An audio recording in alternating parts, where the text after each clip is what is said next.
Saya Pahala Nenggolan, saya pensiun dari PNS. Karena tidak ada hak pensiun, maka saya harus melindungi diri saya dan keluarga dengan program JKN.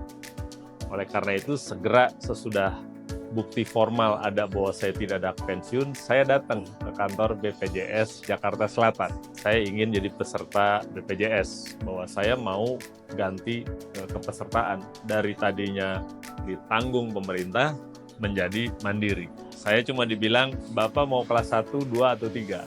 Saya bilang kelas 1. Gimana cara bayarnya?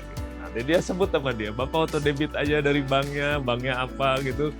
Saya terkesan gitu, jadi maksudnya kok cepat bener gitu, mungkin nggak sampai 3 menit kali di meja itu. Selesai, per 1 Juni saya akan menjadi peserta mandiri. Saya senang karena paling enggak saya tercover gitu kan. Ini orang pensiun kan makin tua makin banyak sakitnya gitu. Jadi saya pikir saya tercover, tapi yang kedua saya senang juga karena cara bayarnya mudah. Dia bilang pakai auto debit aja Pak gitu.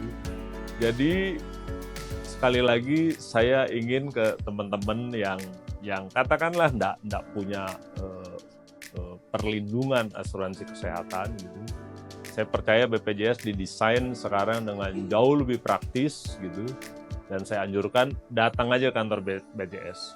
Opsinya banyak, karena saya ditawarin kelas 1 150.000, ada yang berapa ribu lagi, saya pikir oh ada kelas-kelasnya juga ternyata gitu ya.